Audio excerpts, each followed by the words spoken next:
Good morning, everybody.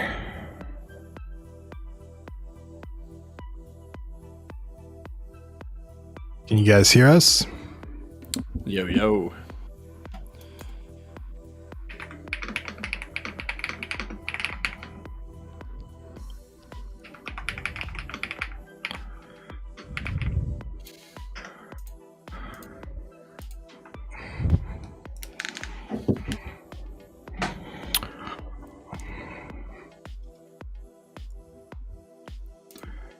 Yeah, good morning, good evening, good afternoon, good night. You know the drill. I don't know where you guys are.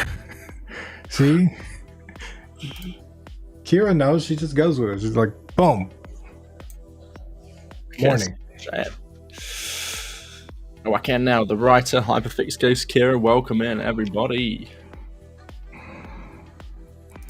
Share. Time to ping it on GameDev Underground. Are we late by a minute or two, like every day? Every time? It's our signature style. We're fashionably late.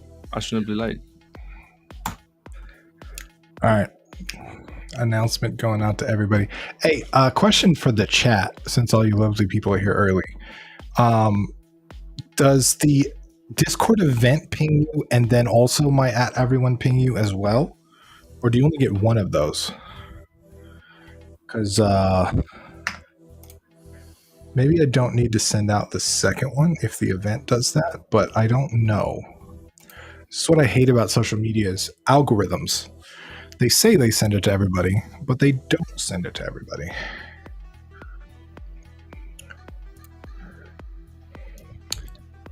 Could ask in chat, so I'm going to ask in the Discord.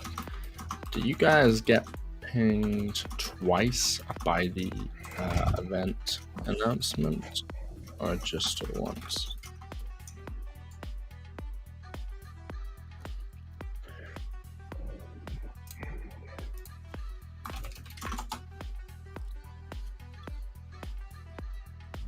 Carlos Eduardo Perez, welcome in. Ivan, Ash, good to see some faces.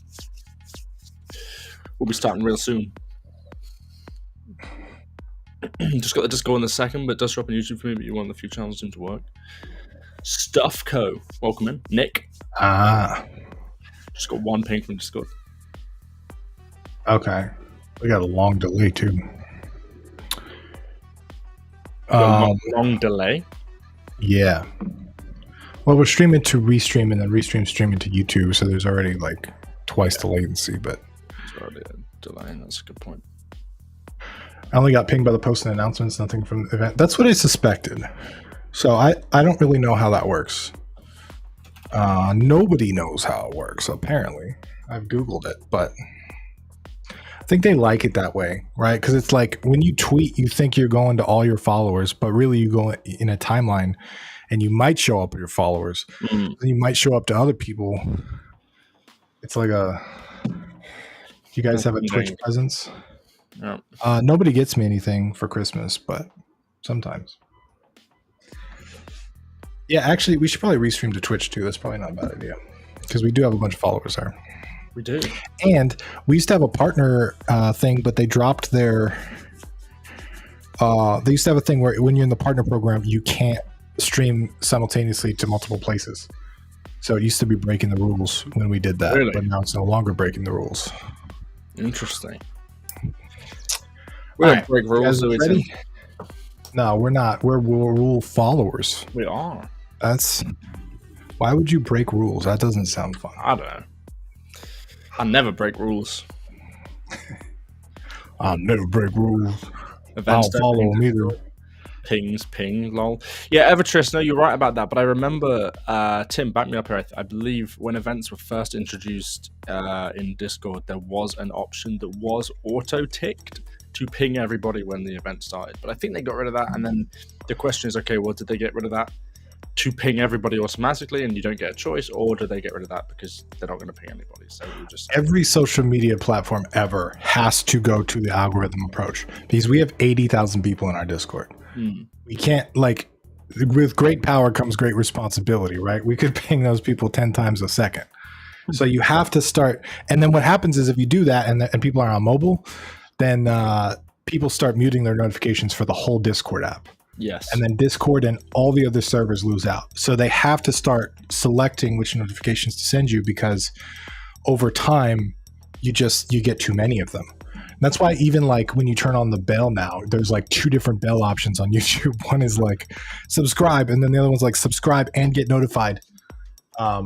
Because it's like, too many people are doing too many things. What's your Twitch name, please? It's GameDev.tv. GameDev.tv. Yeah. GameDev.tv. Algorithms are a nightmare. Twitch.tv/GameDev.tv. All one word, no dots, no spaces. All right, ready? I'm ready. I'm born ready. Hello, world. My name is Tim Rusick. I'm with Bim Buswick. Dancing to the music. We're going to talk about, I've got a thing we want to watch on crafting systems that we're going to talk about. It's going to be super exciting. I'm on baby duty right now. So if you hear something that sounds like a really loud cat meow, if you hear a blood-curdling scream that sounds like somebody's getting murdered, or I randomly disappear from the stream for an unknown amount of time, that's what happened. Nothing else. Got a baby to sort out. Yep.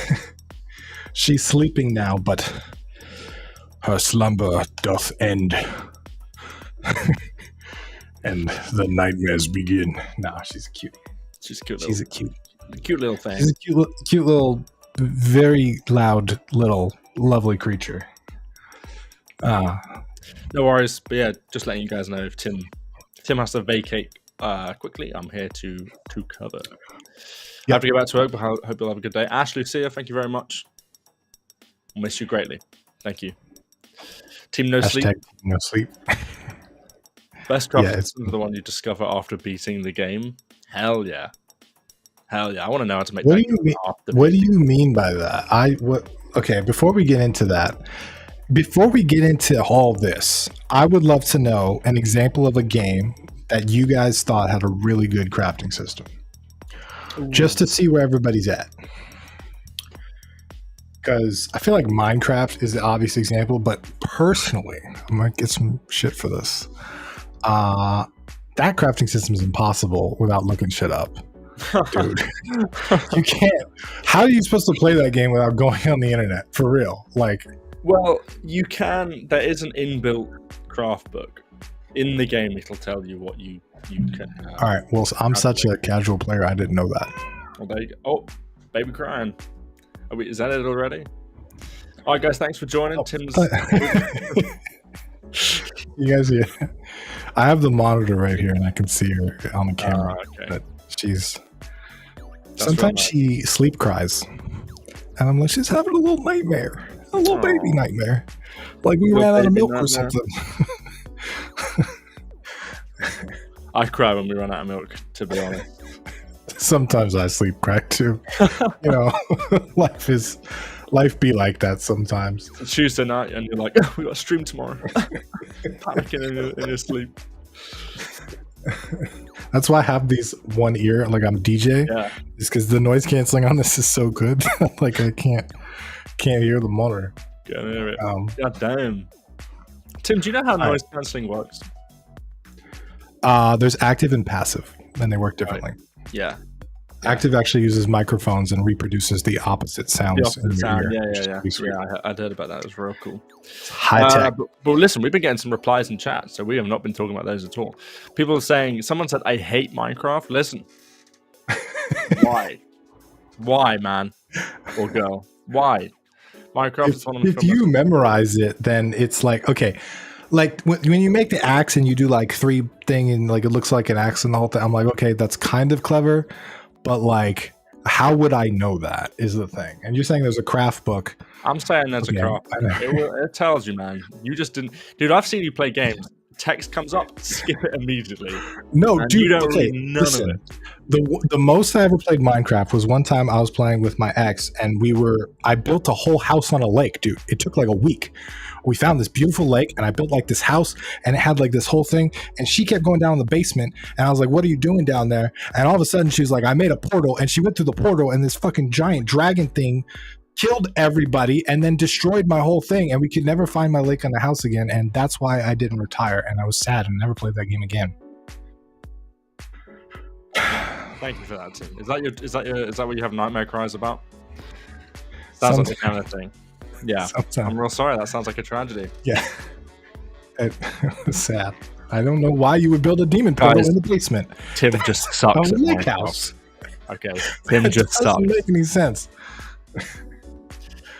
I didn't even know there was a demon portal. It's such a cute, square, cubey game. Dude, there's all kinds. There's a portal to hell. There's a whole hell dimension. It's crazy. Dr. Puzzler, welcome in. I see you. Happy Spoopy Month. Guys, for a limited time, I'm not plugging it already, but I am. On our website, GameDev.tv, get free for a limited time Spooky Asset Pack. So go check that out if you're looking for it. It's free. You know what? Let's show that because Bim put some work in on this. It was really easy, guys. But it's free right now if you're interested in some asset packs.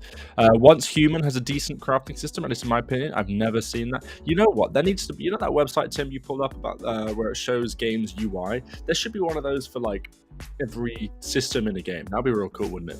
You know, crafting systems, combat systems, you know, that'd be real nice.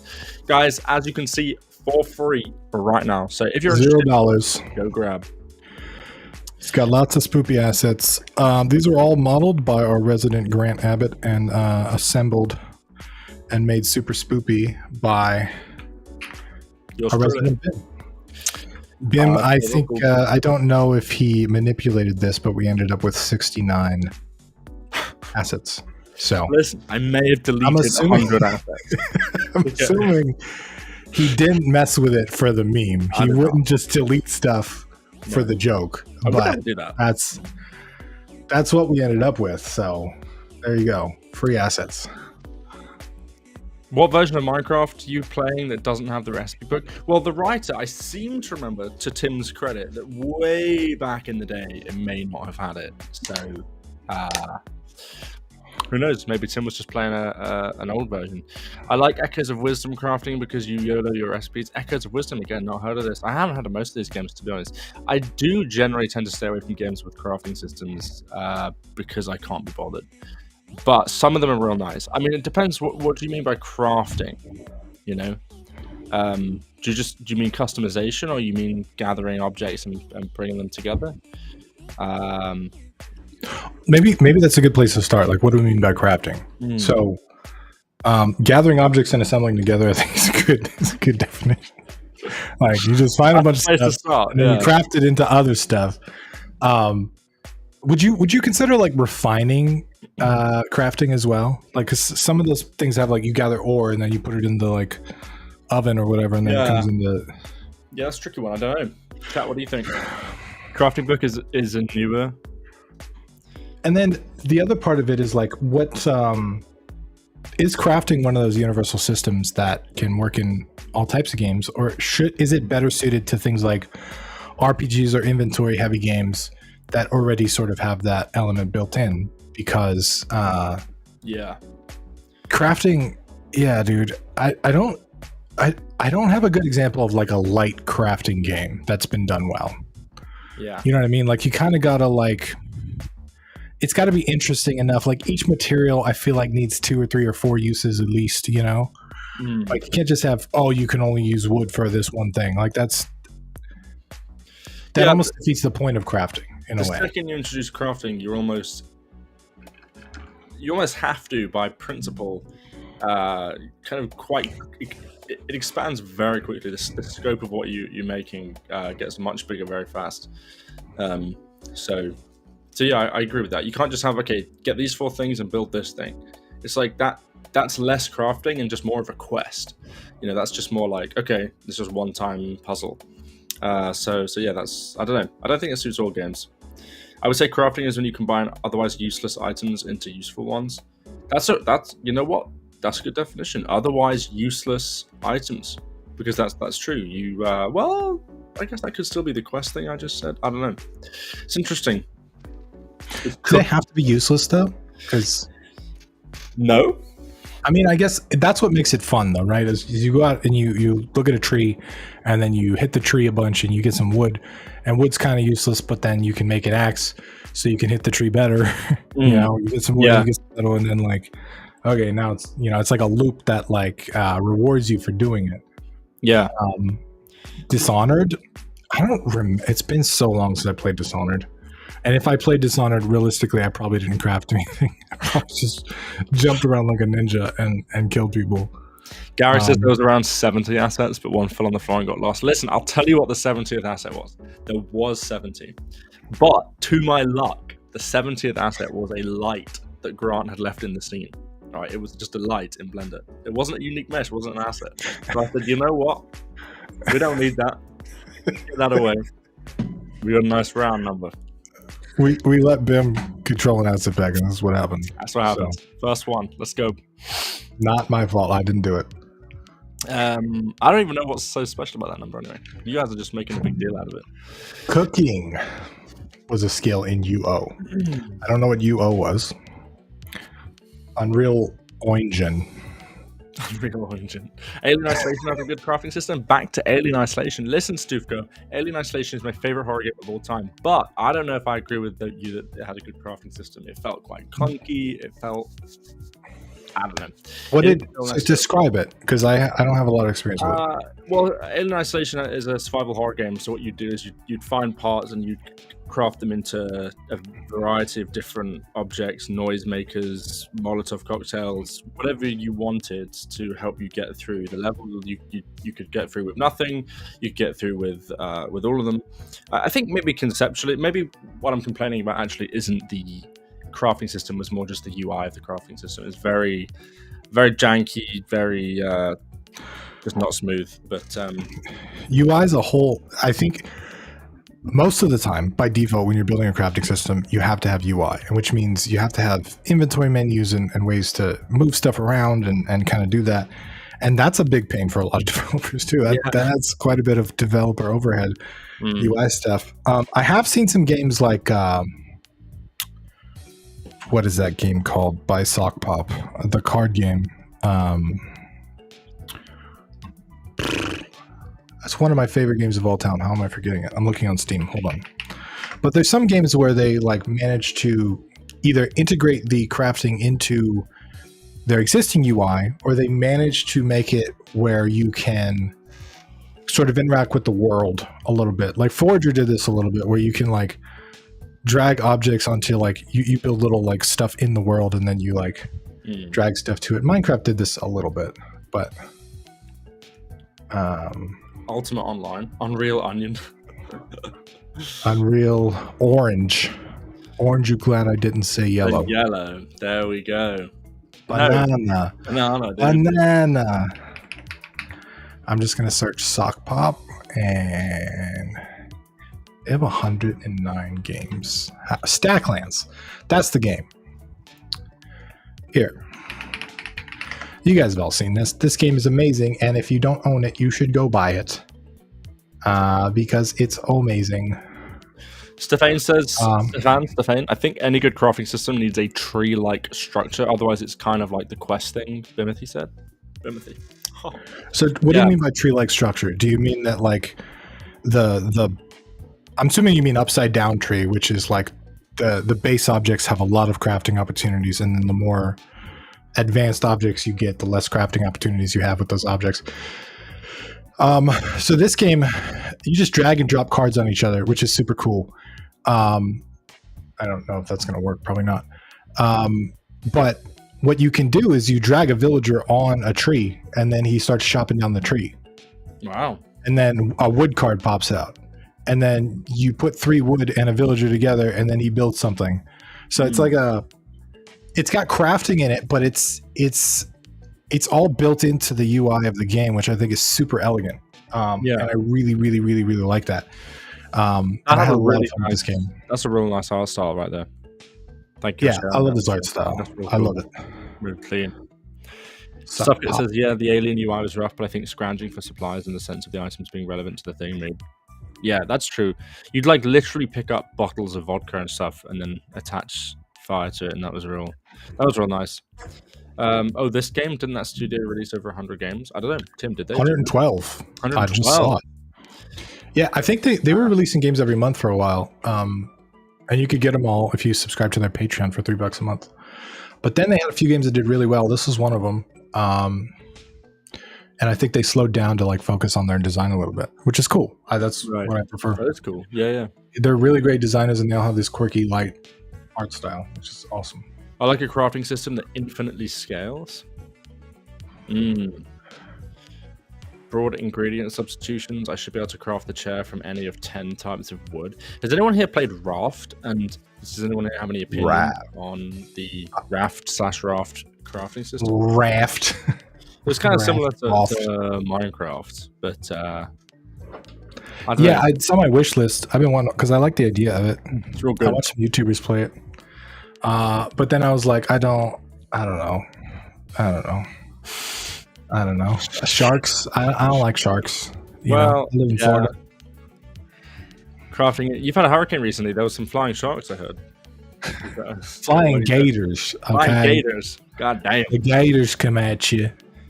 I played Raft, but didn't really enjoy it. Yeah, it's the kind of game you got to enjoy with a friend. I feel like it's. There was actually another game that came out recently that I really need to buy. I screenshotted it right before the stream. It's called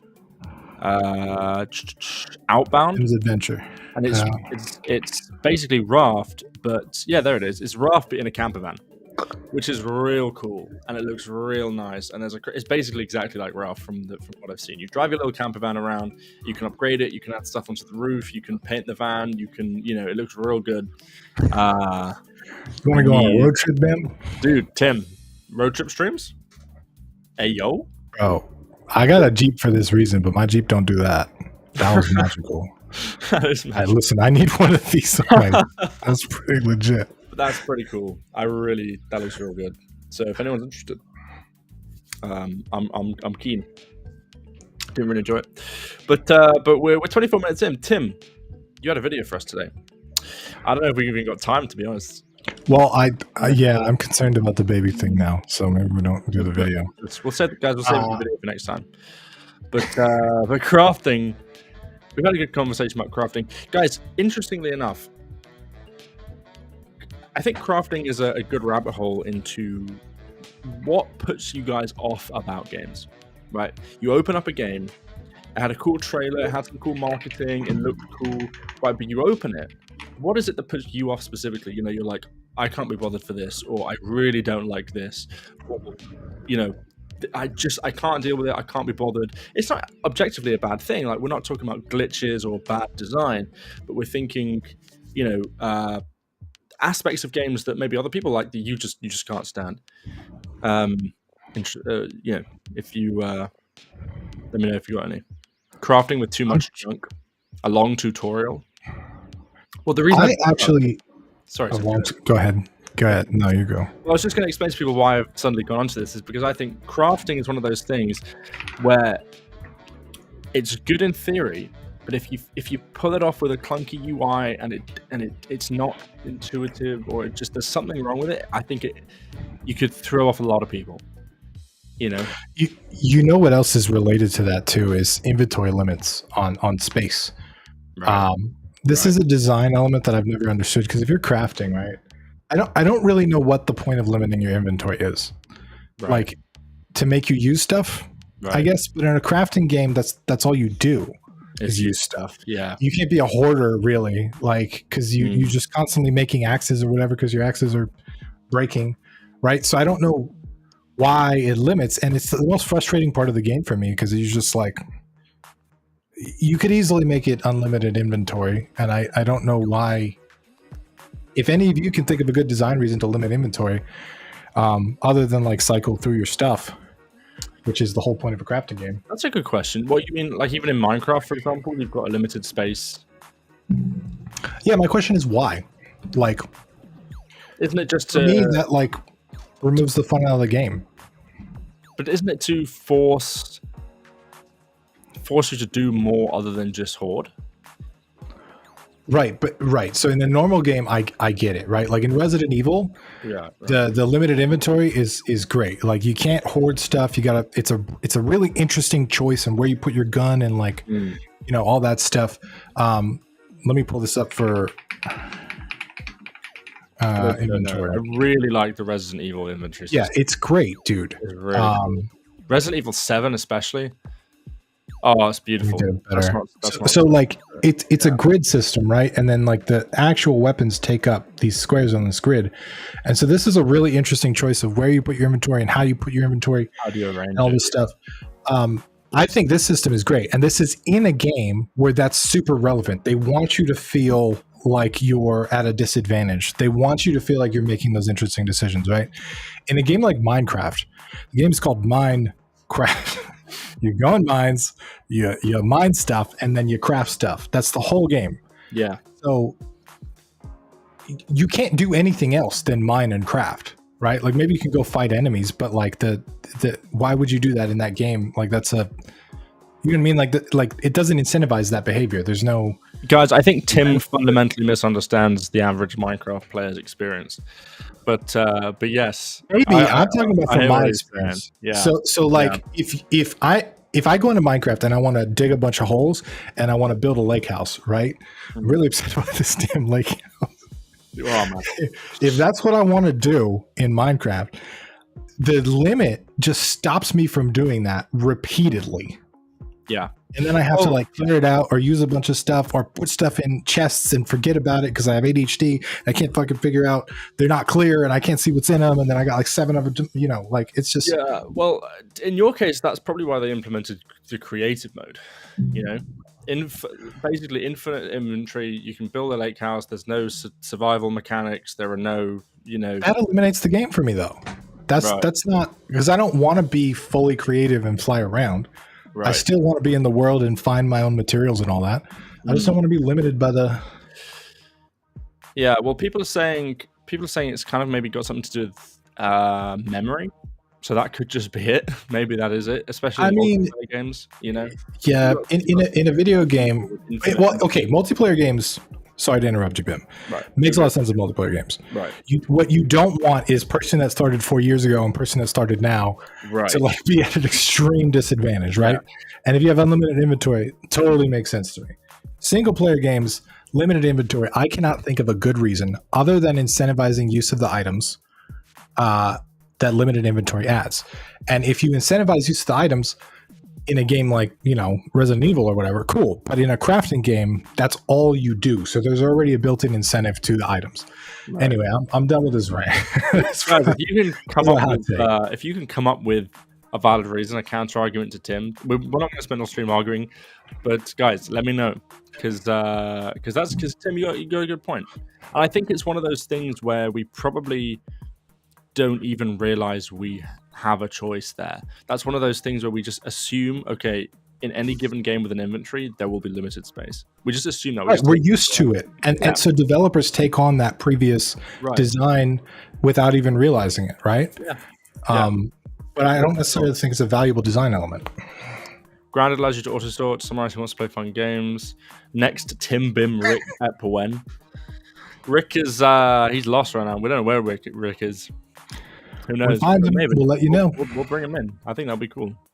Could be to force the player to sell items. I think Backpack Brawl has a nice crafting system with a limit for inventory. I'm not a fan of Resident Evil's inventory system because I feel like it pulls me out of the game and kind of puts me into a UI, breaks the immersion. Yeah, that's fair.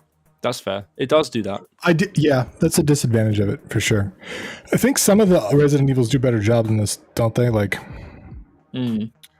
I haven't played. I'm actually too much of a scaredy cat to play Resident Evil. Oh, come on, Tim.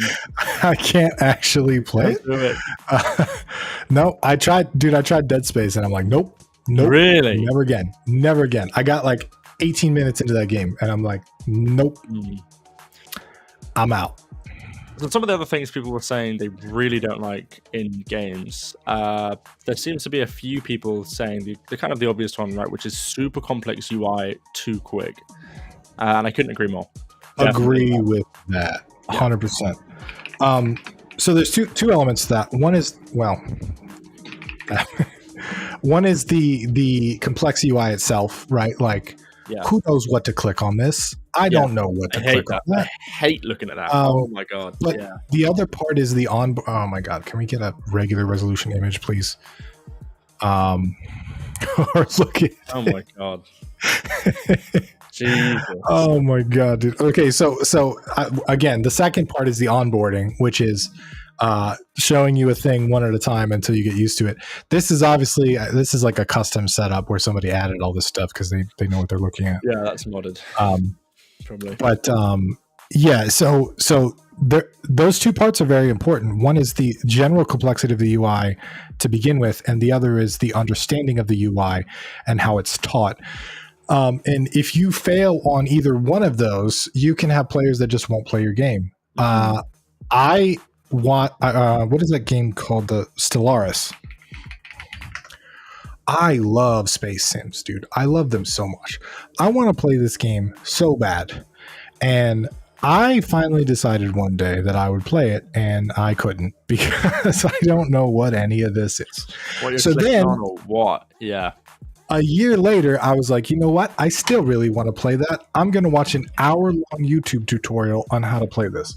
So I did that, and I started playing it, and it was fun. And then I took a month off of it, and I went back to play it, and I'm like, What is even going on? gotta do that again. So Yeah. This is a game I would love to play.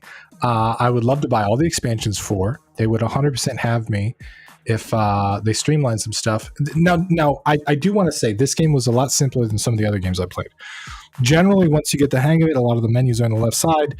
It's the sub menus that are part of the problem, and it's the I don't know what exists is part of the problem too. So Yeah. it's when I'm looking for something, I can generally find it, but not knowing to look for a thing is part of the problem. I didn't know this guy was mad at me because the diplomacy from a different region, right? I don't know how to make him happy. Yeah. Um, Yeah, it's and it's becoming more of a problem. I think, dude, I don't know why even AAA devs struggle with UI and HUDs, especially in like first-person shooters with text on the HUDs. They struggle with it so much, and I think we all do. I think it's it's not something that is even the most experienced among us reference know how to deal with it. Yeah, it's real hard. It's real hard. So I don't know. I think my philosophy is just, how do I put this? Just basically just get rid of all of it, right? It's like just only put on the screen what is absolutely necessary when it's necessary. Is there something on the screen that needs to be there? Okay, yes. And then the follow-up question is, it doesn't need to be there all the time. Can it just show up specifically when you need to be there and then take it away when you don't need it? Now, that has other problems of its own. But I feel like you're living that, Bim. I'm living that. If people could see your game, they'd be like, oh, okay. Well, we'll see about that, Tim. Goddamn. I really like reliance on tutorials when it's just reading. I learned firsthand it sticks better. I agree with this 100%. I will say, really good onboarding. It's not a tutorial. Yeah. It is a sequence of limited events and actions that teach you a thing without teaching you a thing. One of the things I've done, I don't know if it's going to make it in the final game, but I really, really want it to, is I've got this little guy called Turtorial in Battle Barn, and he's a turtle. But he's like invincible, right? But when you start the game, all you can really do is like move your character towards him and then like attack him, and that teaches you like, oh, you can move and attack, and that's how it works. And then he just gives you some quip like, oh, well, what if I move this way, and then like use your ability, that kind of thing. So it's not like when starting the game like just walls of text or like describing how the stuff works. The other thing I've seen work really well, I think Into the Breach does this, which is they've got like, I want to say animated GIFs, tooltips. So like some of their tooltips are animated. Like first of all, this game displays what's happening very well, very beautifully. I don't think we're going to find a good example of it. But when you're thinking about something and you're hovering over something, it'll show like an animated version of what's happening in a little square, which is super helpful because then you can know what's happening. The other part about this game, that I think is really, really cool is it's got an undo button. I think it's on the easier difficulty. Right. And one of the ways that I learn is I learn by doing, right? I want to move my guy and see what happens. And then, oh, that's not what I wanted to happen, so I want to undo it. I'm not quite into the hardcore punish me for making mistakes. I might get there someday, but that's not me. So the undo button is actually a great learning tool because I can undo my little move and then I know what happens. I know what to expect and like, okay, that's not what I wanted to happen.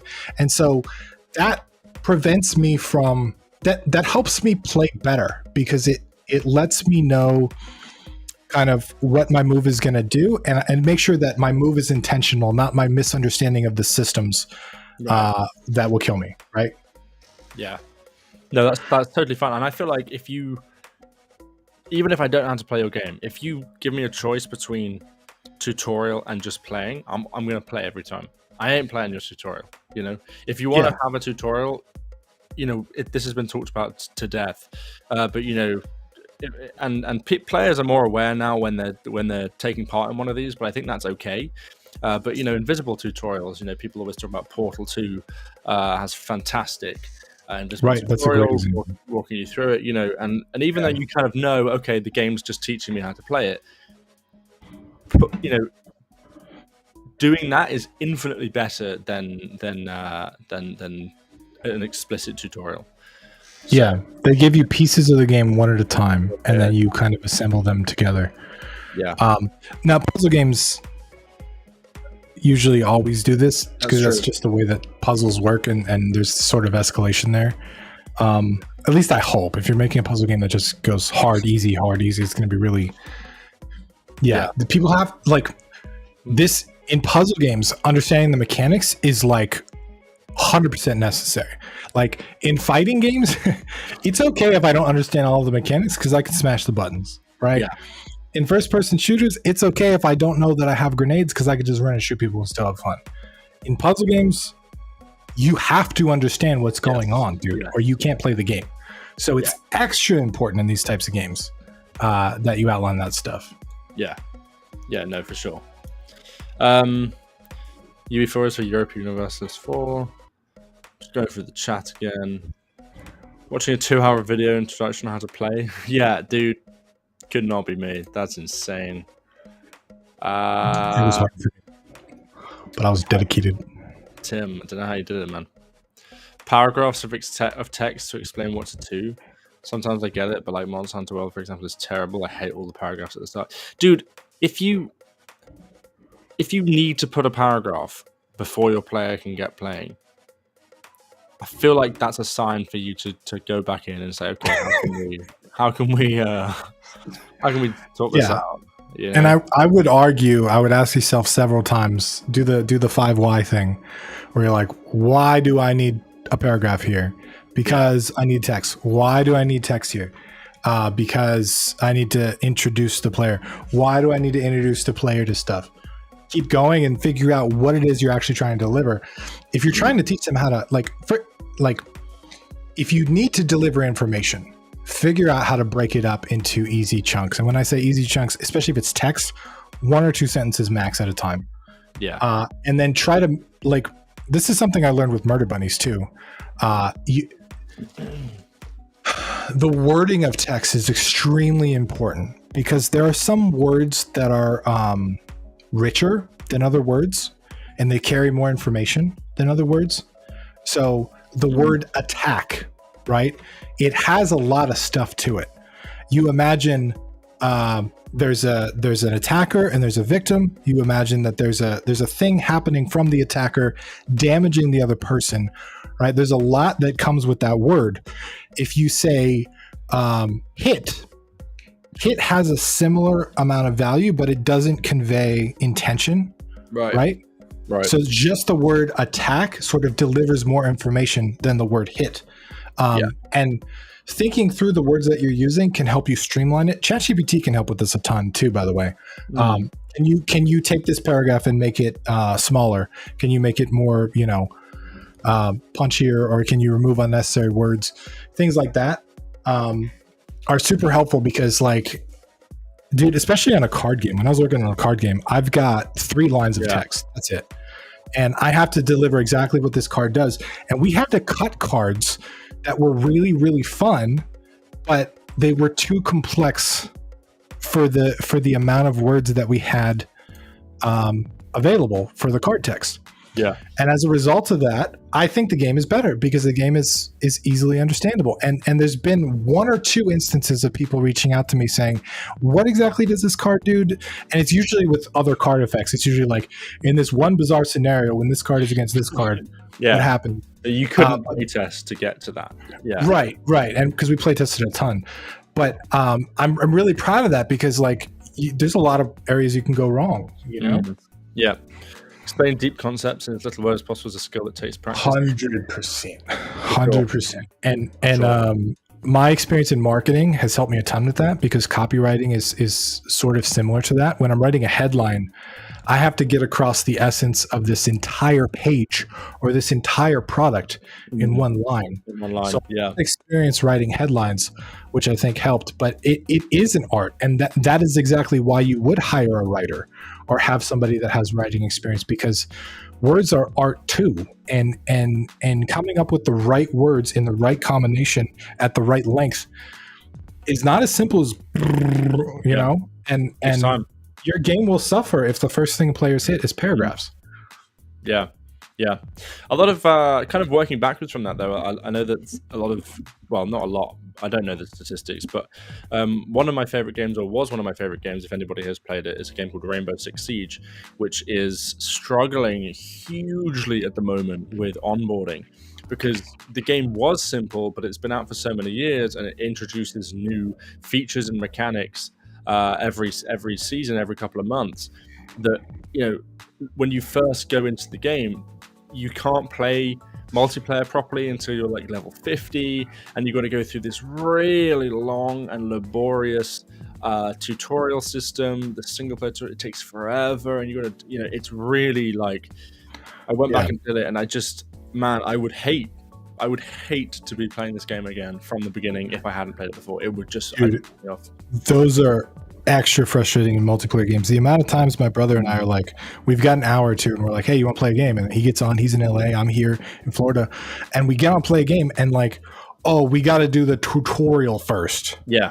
So there's like an hour that we have to play separately on our own thing, and then by the time we finish that, we're like, we don't got no more time, dude. We can't even play together now because of like this, or worse, he did the tutorial a year ago and I didn't do it, so now he has to hang out with me in a party while you do the whole tutorial, and die. It's endlessly. You know, it's bad enough in. I hate that. Not that anybody here is thinking of making, you know, these massive multiplayer games, but you know, when you load up a Far Cry or a Ubisoft game, for example, and you know, you want to play with your friend, but you can't for the first like 10 missions or some stupid thing like that. Have you ever experienced that? You know, it's like you hop on, let's play together. Oh, well, I'm only on mission 6. I need to get to this point. It's like, man, it's just arbitrary. It just feels like red tape. You know, it's like, just get it out of the way. Just let me play, man. Let me fuck up if I want. Yeah, I agree. None of my friends will play Rainbow Six Siege because there are too many operators to learn how to counter. It's crazy now, dude. Well, it's true, man. And a lot of, I don't know how games that get big.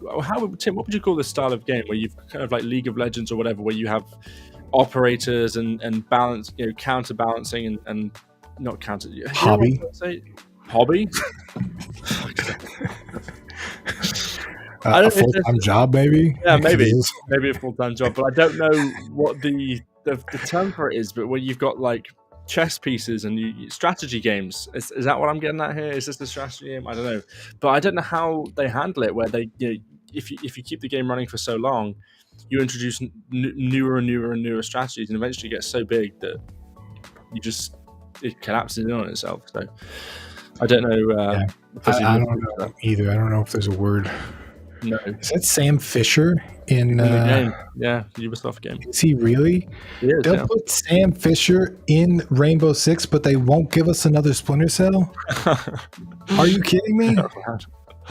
It's crazy. I'm deleting this from my wish list now. Well, Bim, if I wanted to play this before, I definitely don't want to play it now. Thanks for dude, selling me, man. Not now. Not now. I wouldn't recommend it. Is this what's the one with the zombie dudes, the creature things? Rainbow Six Extraction. Extraction. That's it. Yeah, they made a This zombie guy. version. Yeah.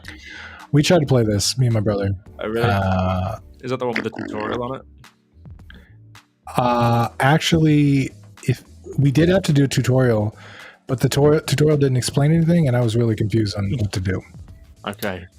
So this had the opposite problem. It's not the opposite from not enough. And I mixed. Yeah. I wonder what the mixed reviews are for. Should have been a DLC for Siege. Well, dude, it was. That's why people were complaining. They introduced a teaser of it as a DLC for a couple of months and then got rid of it.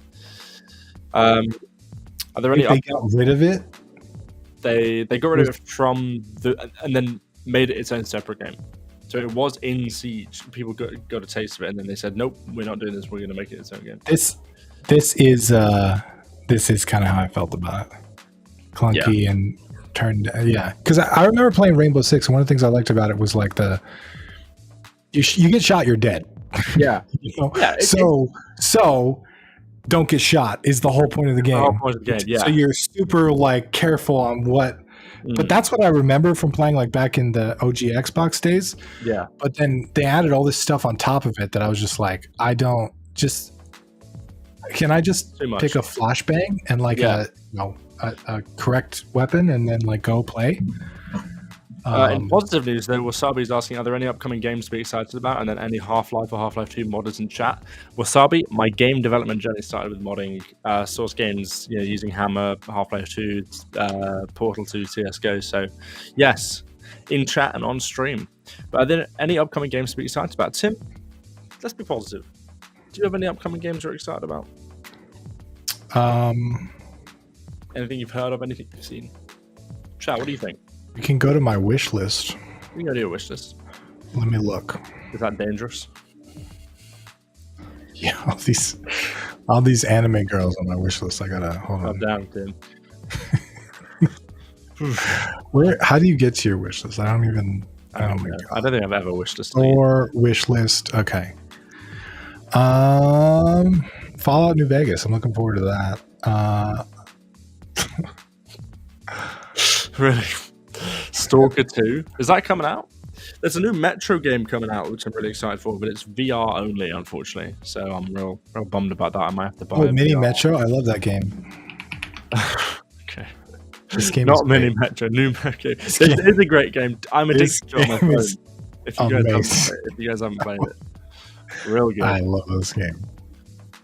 Steam Deck is the best. I'm playing this all day on my Steam Deck. Concord 2, Kingdom Comes, Deliverance 2. A lot of sequels. That's good to see.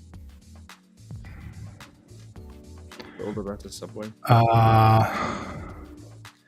Another turn-off, games that change their cosmetic system between games. For example, Halo Master Chief Collection versus Halo Reach versus Halo Infinite. I'm not paying $20 for the color red.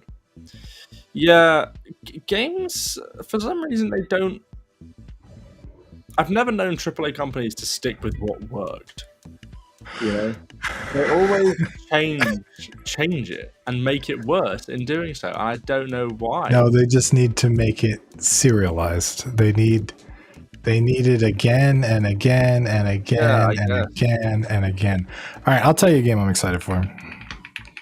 Dread Pilots. Mecha Break. A new Clay game. Dread Pilots.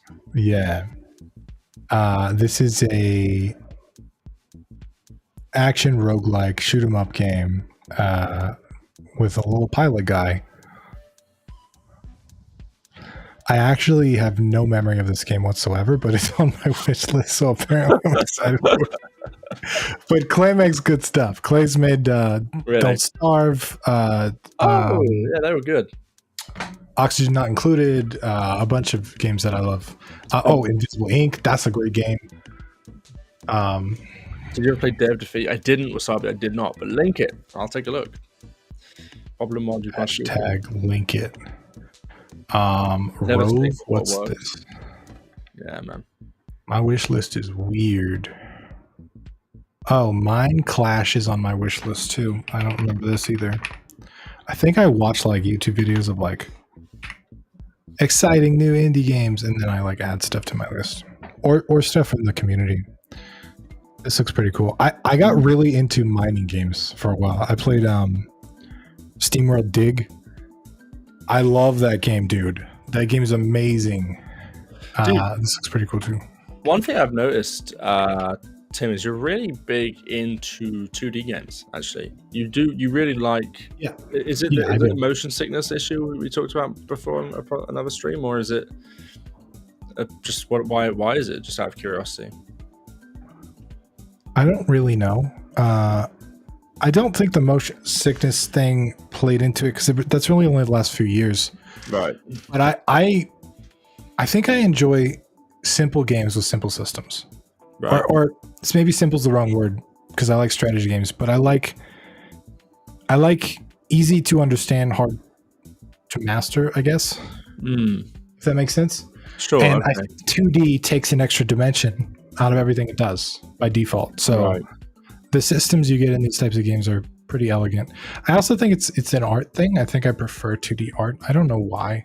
3D art would be a lot easier for some of the stuff I do, especially isometric, especially changing views and stuff. But I prefer it. Interesting. Nostalgia, maybe that's part of it too. Nostalgia. Tim, what would you say is the best, your favorite 3D game that you played? Do you have one? That's a big category. Yeah, like first person 3D or over this, because because I'm just curious because obviously I don't think I've ever heard a recommended 3D game from you actually. Well, Halo's one of the all-time greats. But that's true. Ago. That's true. Halo. But I don't know of recently. Full Forager's 2D, isn't it? It's kind of 3D. It's 3D-ish. That's a pretty good game.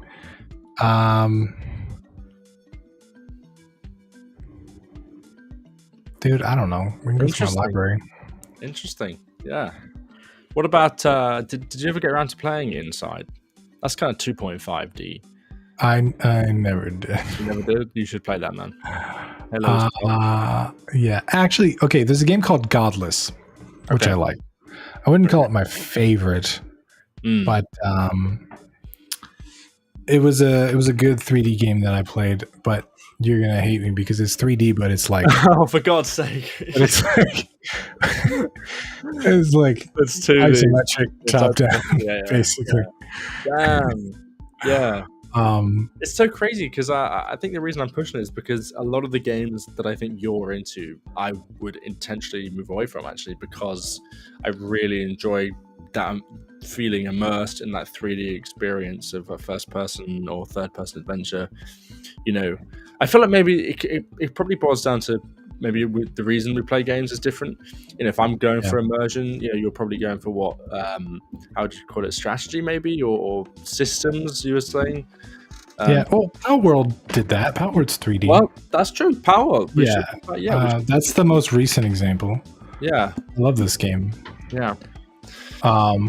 Bringing it up again. Is this the third stream running? We've mentioned Power. Maybe we can... It's a great game, dude. It's a great game. Yeah, I'm looking through my library, dude. It's all 2D. It's all 2D. That's insane. Yeah, it's, there's games like Master of Orion or like Stellaris that are technically 3D, but they could have been 2D. Yeah. Right? No, for sure. Oh, Nitro Kid is another one. Well, actually, never mind. This is a great game. I just want to show this game off. Okay. But it's 2D. Never mind. It's in 3 dimensions, but it's 2D. It's a 2D game. Many racing games are 3D, but you don't really leave the ground. Yeah, I like racing games. Racing games are good, actually. I'll do that. Power World's getting sued. Yeah, Evertrust. We talked about this last over some bullshit. Over some bullshit. They're stretching to find something. They're like, you don't play with them. Hey, maybe we can get them on a patent for a Pokeball. Like that's where they're at. That's insane. By the way, every game developer should be against that lawsuit because game mechanics should not be patented. Yeah, like 100%. And this is 100% an intimidation lawsuit by Nintendo. The game did well, and it's not about a Pokeball patent. It's not about it. It's not about that. Mm. We all know what it's about. And if big companies can integrate game mechanics into their IP and then trademark or copyright those trademarks, and we can't use them, I think that's a really, really, really bad way to go.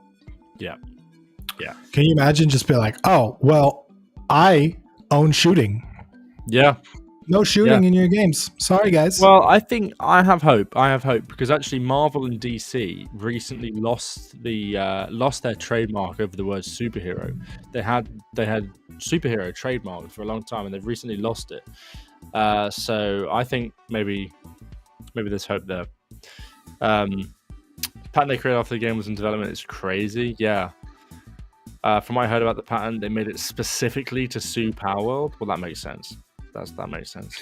Yeah. But dude, it's like a genie in a lamp. It's like the same thing. I know. It's like, we can sue Aladdin too. Like that's why we never, whatever. It's why we never got another game with the Nemesis system from Shadow of Mordor. Really, Nick? Interesting. Diablo or Hades? I played both of those. Hades is pretty cool. I like Diablo too. I played this game's like one of the best-selling games of all time. Best-selling indie games. Diablo, what's the new one? 4? My brother made me play this with him. He was on recovery. Yeah, I remember you were telling me about that. Yeah. Did you ever play Baldur's Gate 3, Tim? No, I did not. No. Did you want to? Is that something you're ever interested in? I meant to get around to it, but I never did. That's one of those games I play on Game Pass. Right. You're not paying for that. Yeah. Is it on Game Pass? I don't know. That's a good question. You should look that up. But patenting the term player and double jump. Yeah, it's stupid. I'm just saying that's where that stuff goes, right? Like, you got to be careful. These lawsuits start out like this, but then they, Yeah. Anyway. Not that we can do much about it anyway, but we need to get a campaign going. Guys, every stream from now on is just going to be protests against Nintendo. We're just going to sit here. I love Nintendo. It's true. They do a lot of good stuff. Just why are they so inflexible when it comes to, you can't mod, you can't use their music, you just can't do anything. It's like, I don't get it. I really don't get it why they're so protective over their IP. We do have to remember that they're in Japan, and Japan has a whole series of different laws, and there's probably stuff we don't understand. So for sure, don't just be like, for me, I can't just be like, I'm American and not think they're wrong.